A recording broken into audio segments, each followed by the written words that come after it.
Hello everybody and welcome back to the channel. Dartbot Level 8. Can I finally do it? Let's find out. As usual, James to throw first.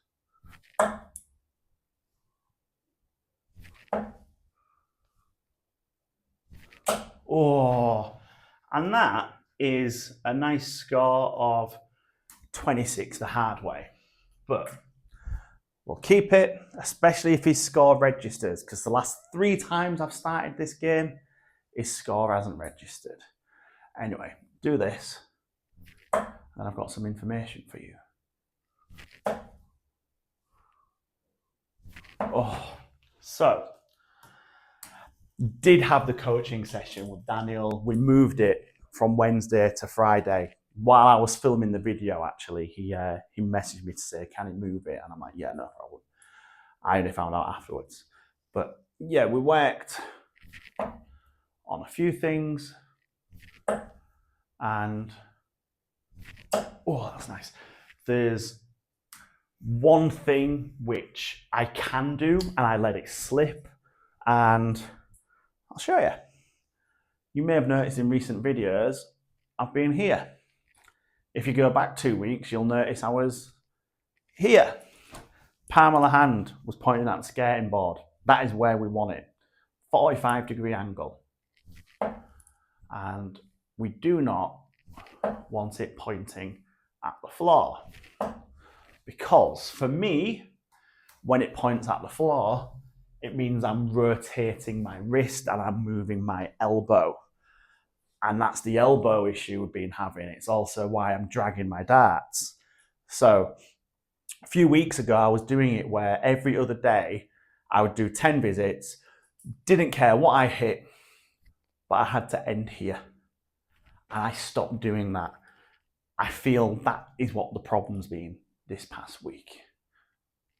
So I'm going to try and keep doing that. 80, it'll do. So yeah, that was most of the lesson actually, and it was very helpful. So okay, this leg's going okay. Yeah, that was the big part of the lesson, and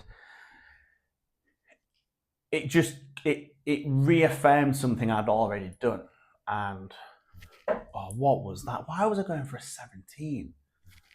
Oh, come on. That was a mess, absolute mess there. Yeah, there was one point where we did it, and 6 visits in a row, I hit at least 1 treble. It works. It works. It's just me doing it when he's not watching.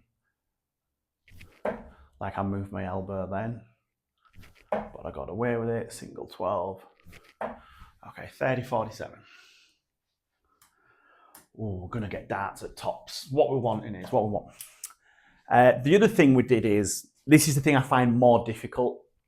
You know, I struggle with speed. I naturally want to go faster than I should. So, been working on that a bit.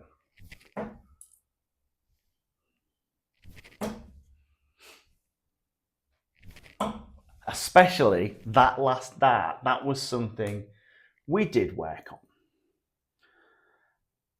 Let me undo that. But yeah, the last dart for me, you may have noticed, I've noticed it, so I'm sure you have as well. It's become somewhat of an issue for me, especially when I'll have 2 nice darts. That doesn't necessarily mean 2 trebles or a treble and a 20. It just means there's 2 darts where you want them, you're happy with it, you're throwing for a 60. And then you get a 41, a 45, a 43, a 55 or a 40, or another 45. Yeah, wow, 133 opening.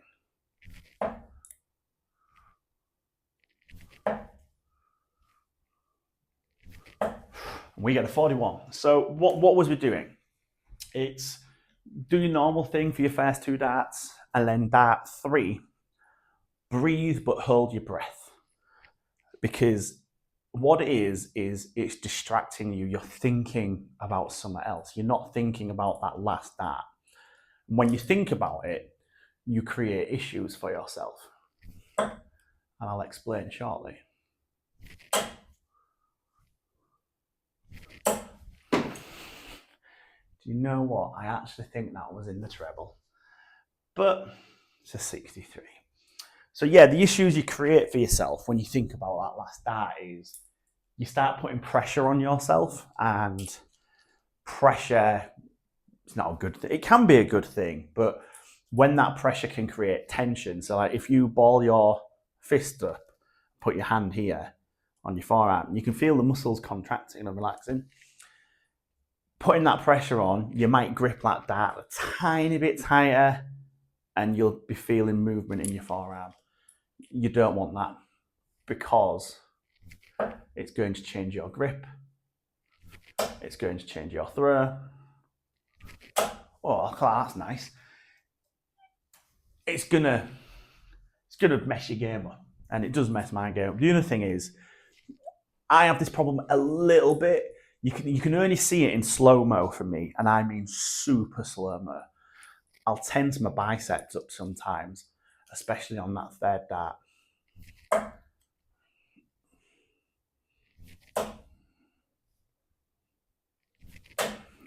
And again, here has bad results on your hand. Also messes your handprint up. Wow, what a leg he's having as well. So yeah, I find that breathing a bit more difficult because of my natural speed. Oh, is that a 25 only? Yeah, it is. Yeah, my natural speed is much faster. I'm trying to slow it down by breathing and holding my breath. I'm slowing it down for that split second. Oh, 17. Oh no, 120. Yeah, I want a 17, don't I? Oh, 137. You hit a 137, and are you going to get a chance to have a go for it? Are you going to get a chance when he's on 74? I'm getting a chance.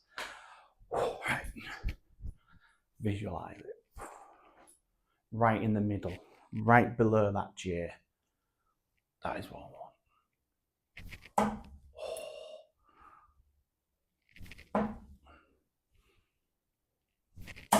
Oh!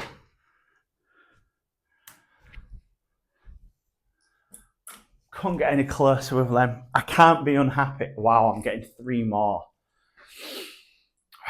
Same for right below that J again. Right below that J again for a 2-0 lead. Come on.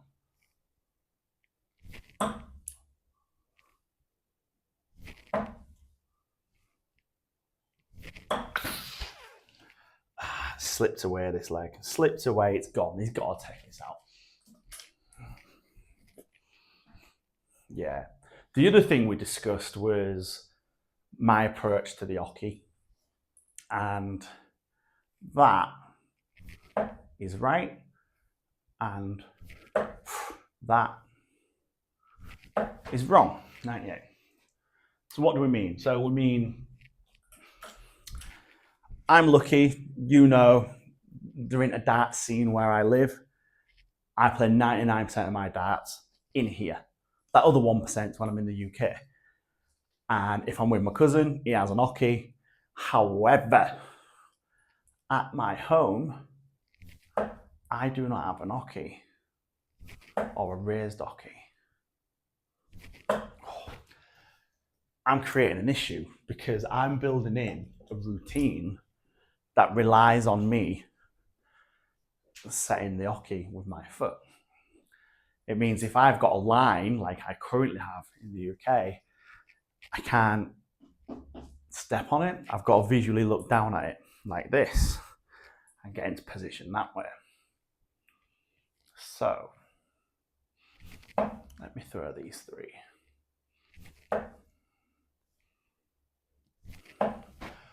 What Daniel advised me to do is, he didn't say don't do it and he didn't say do it. He just said every amateur, especially their situation's different. If you know you're going to have a fixed Oche, it's worth you doing it. However, if you know you're going to be at a place where it doesn't have it, maybe you've got a fixed Oche at home, at the pub, it's a line, you're disadvantaging yourself.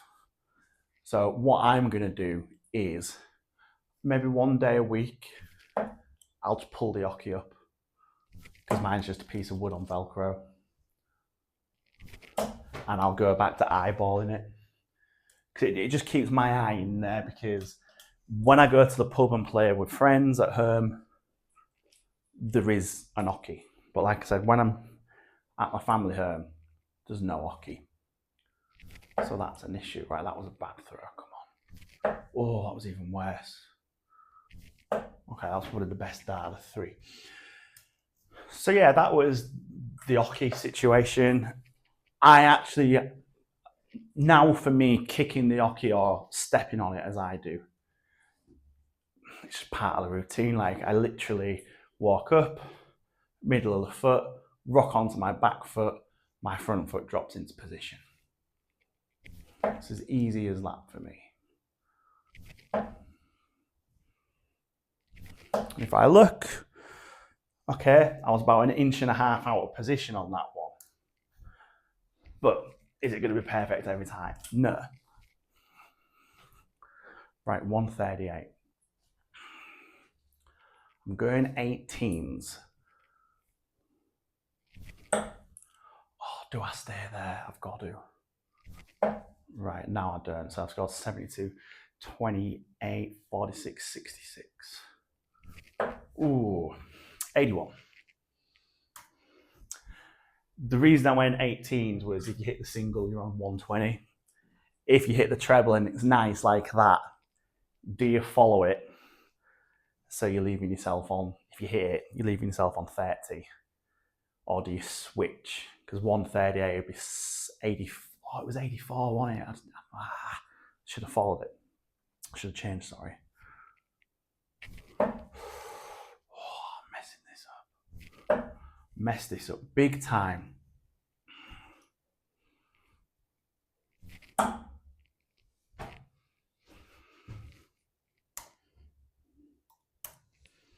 Messed it up. Another thing, this is why I'm annoyed I didn't do 84. You will have numbers, checkouts, that appear in your game all the time. Mine are 72, 76, 84.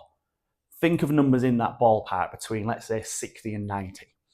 You will have some that you just, no matter what you do, you find them numbers that just appear. Practice. I've done it again.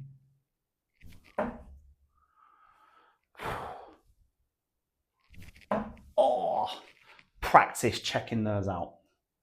And then once you're really comfortable knowing what happens if you hit the single or the treble you're aiming for, like if I take 72, some people might go treble 12, double 18. I'm going 16s, because if I hit treble 16, double 12. If I hit the single 16, I stay there, I'm on tops. And he's now 2-1 up. But then once you start to know those routes, make it harder. I'll explain. So what I mean by making it harder is, let's take 144. Is 144 feasible in 6? Yes. Is it feasible in 9? Yes. But let's imagine you got 6. 144, you go on 20s, and this is why. If you hit the single, you're on 124. You can then stay on the 20s, you hit the treble, you're on 64. 64 goes multiple ways. However, if you hit the treble, you're on to 84. You then know your route is treble 20, double 12. It just becomes second nature. So the way I'm going to approach it, I'll explain. 60 again. I'm pretty confident knowing there's routes for less than 100. What I'm going to do is I'm going to start throwing in, okay, let's say if I want to get to 84, might be like, okay, how do I get to 84 using treble 19? Well, it'd be 93, it'd be 143, wouldn't it? 143? No, it wouldn't be 143. 141, sorry. Yeah, it would be 141, isn't it, at the end of the 9 dart leg.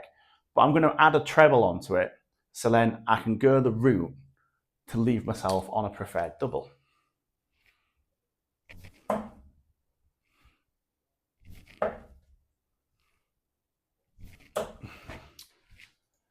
So yeah, that's my approach to it, making it harder, but learning that route, because you hear people on commentary, especially when Littler's playing, going, oh, he's gone for that treble because he knows if he hits 60, he's leaving himself a finish in his next visit. And that'll be like, they'll still be on like 350 odd, but they'll know if they go for 3 treble 19s, what they're doing, like 3 treble 19s will be what, 341. They're going for 3 treble 19s to leave themselves 170 if they hit. Like, I think that's a bit advanced. Well, that's the logic to it. But I don't think I'm ever going to learn that route. Well, not that route, but I'm just not going to be able to think that far ahead. I don't think thinking that far ahead for my level is going to benefit me. I think if you're averaging 70 to 80, it'll benefit you more. Right, that was a very bad setup. Is that in? No. Annoyingly, these darts are actually quite nice. Just not hitting the trebles at the minute. Oh, look at that. He's had 18 darts. Oh,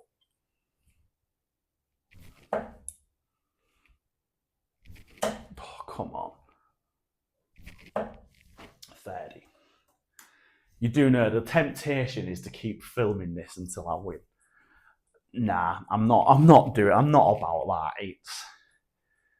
Can you imagine how stressful that'll be if you just don't do it? Can I end well? Ton. I'll take a ton. I have a feeling computer's checking 40 out. He's not. Oh no. Do you know what I'm doing? I'm having a battle in my head. My battle is, right, I'm going for 20s, and if I hit 1, I can't finish. I've hit a 5. There's the 84. 25. The battle was, do I go single 19, treble 19, which is 76? Not ideal, is it? I was not expecting that. But annoyingly there, I've had 11 darts at a double, and I've only taken 1. 57 average, you can't see the average, but yeah, 57.74, 71 first 9. Well, I can't do the 106, how I plan to do it. So yeah, that's been me doing Dartbot. Hopefully some of the information I've been able to share could benefit you or someone. But yeah, for me, see if I can do it. I'm emphasizing that, but what I notice is when I end here, I have a V, these 2 fingers, they flick out a bit more. And it's by making the handprint down here, visually to me, there's much more control over it. So yeah, that's what I'm going with. Anyway, not beating Dartbot. I mean, it's a close game, close game. He's just won it on doubles. That is that game. So double, definitely going to be doing 1-2-1 checkout practice during the week. Road to Glory is starting again. I believe I'm going to film that tomorrow or Monday. I might get a few in the bag before I film then. But yeah. 3 at the ball. Can we do 3 at the ball? Still never done it. Still not doing it. Ooh. Right. That's been me failing against Dartbot Level 8 again. Competitive game though, that one. Right. Anyway, as always, remember to throw first.